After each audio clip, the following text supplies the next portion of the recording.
v 30 letih se še nikoli ni zgodil, da nobena rap plata ni bila prva ali single ali plata na svetu. To je 30 let zgodovine, se rapu ni zgodil. V prejšnjih 3 epizodah smo se sprehodili skozi bogato svetovno in slovensko zgodovino hip-hopa.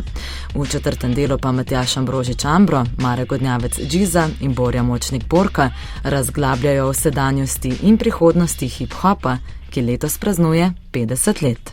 Mislim, tudi če govorimo o celi regiji, ali pa v Sloveniji konkretno, je zdaj, ne vem, v bistvu mi na en način mi niti ni jasen, kaj se dogaja, ampak definitivno ni imen, ki bi prodrla, imen, ki bi imela koncerte, na katerih hod folk, imen, ki bi imela neke založniške podvige, ki bi bili, kaj se vem, aktualni, prelomni in tako naprej. Ne. Jaz mislim, da je zdaj en čas enega zelo čudnega vakuma, no, ki zdaj že nekaj časa traja, zdaj kaj to pomeni, ne vem. Mislim, sej so tudi, kaj se vem, so kakšne stvari, ki imajo potencial, ampak če govorimo o Metelkovi, rap petek, najdlje trajajoči rap dogodek, ne vem, ki je na Balkanu, po mojem. Klej se vidi, recimo, da ena generacija je pri koncu na en način, no. Zdaj, kaj pa prihaja za tem trenutno nič, no, kar se mene tiče. Nočem zdaj jaz dati izjave, nič se ne dogaja in tako to je, ampak tako, kot jaz to vidim. Ne. Dogaja se praktično zelo veliko, ampak nič nimaš oprijemljivega. Zdaj, ne, če gremo nazaj, kaj je oprijemljivo? Oprijemljivo, da imaš ti koncerte, da nisi ti bedroom rapper.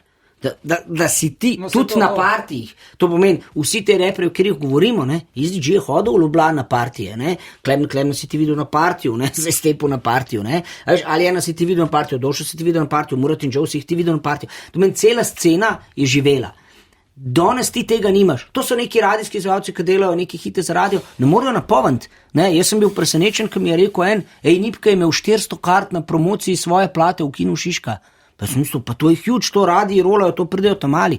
Kakšnih 400? Ne? Ja, 400! Ne? In tle, ko smo pa rap petek ima, evo letos 20 let.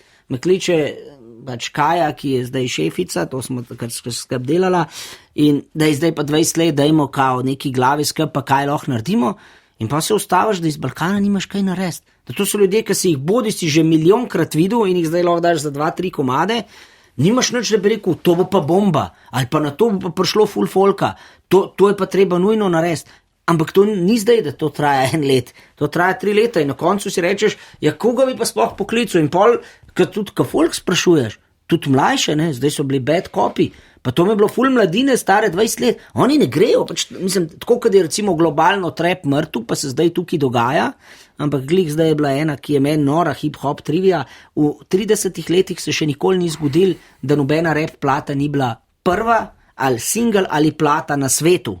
To je 30 let zgodovine, se rapu ni zgodil. Še 3 leta nazaj, ki je bil ta pač bubble kloniranih traperjev, je bilo tega, ne vem, pol. To pomeni, pol ameriške lestvice je bilo prvih raperjev. Letos ni bilo, dokler ni Little Uzi Vert izdal, on je bil prvi, ampak pol leta od meseca 1 do 6, niti en raper ni bil prvi, ne na single chartu, ne to. Pač globalno se je bubble to in je šel nazaj to, kar Ambro govori, ali pa kar je Borka rekel, ne. Pač Alchemist, ki je v bistvu neko siromašen 90s model, ne, ki pač dela te klasične hip-hop bite, ta populacija je ostala zvesta, vsi te križanci in hibridi so se zgubili v neke publike, ki so pop publike in lahko delajo samo pop. Ampak jaz bi še kljub samo bi dodal, ker malo zamujamo, se pravi, pri nas to še ni čisto ugaslo, sem bil na parih treperskih partijih, kjer pa bi bil, ne, sta bila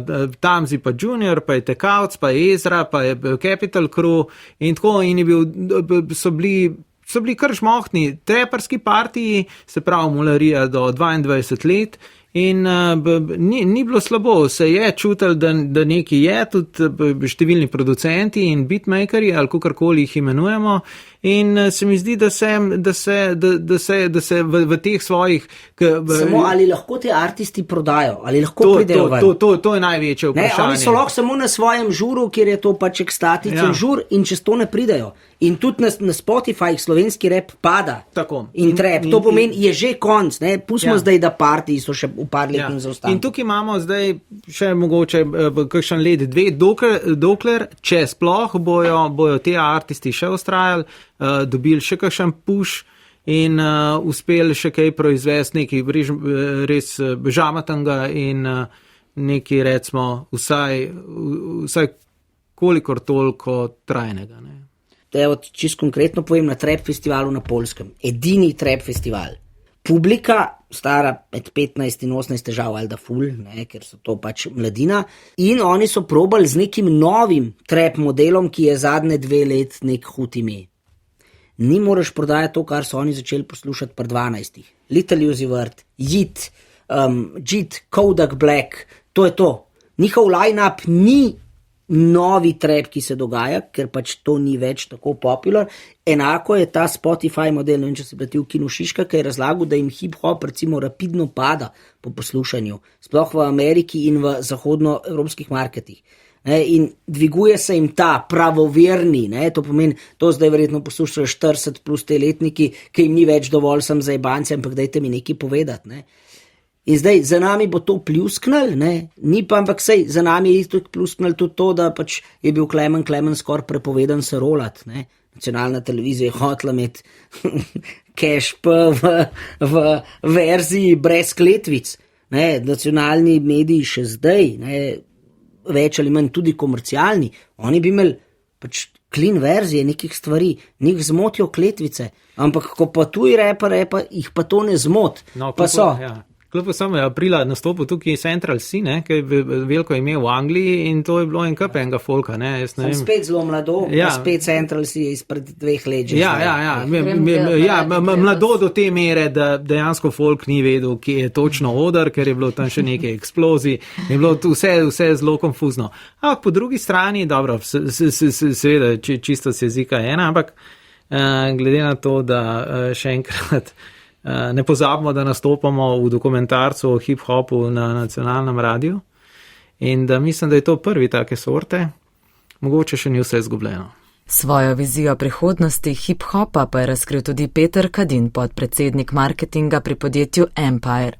Gre za distribucijsko in založniško podjetje, ki se osredotoča predvsem na hip-hop, sodeluje pa z umetniki kot so Ninth Wonder, The Alchemist, 50 Cent in Anderson .Paak.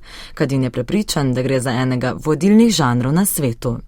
It's definitely one of the most popular genres in the world, and I would argue that it has been for the past nearly 20 years.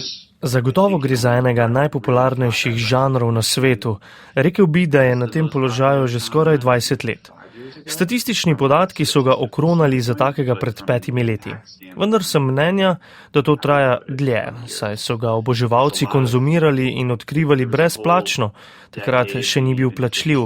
Glasbeniki so izdali brezplačne kompilacije, poslušalci pa so tako zakonito kot nezakonito prenašali glasbo s spleta.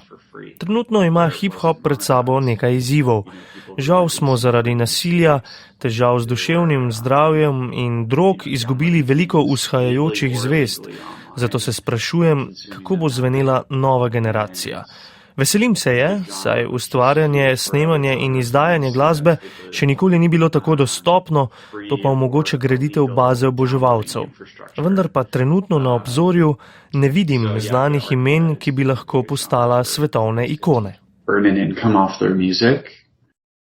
But we're not necessarily seeing as many big global stars from the genre, if that makes sense. Zavest o pomembnosti hip-hopa se še vedno širi, tudi v njegovem rojstnem kraju Bronxu. Tam sem obiskala začasni muzej hip-hopa, naslednje leto bo dobil svoje mesto v novi zgradbi z razstavnim prostorom.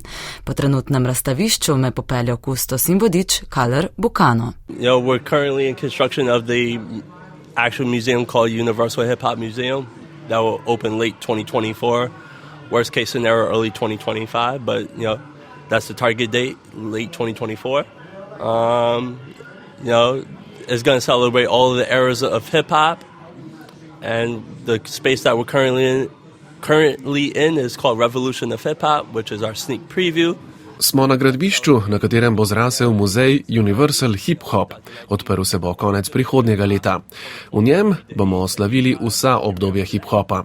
Poudariti moram, da brez skupnosti ta muzej ne bi obstajal. Vse se vrti okoli skupnosti. Tako kot nekoč uporabljamo platformo hip-hopa, da širimo ozaveščenost in pomagamo skupnostim, ki to potrebujejo.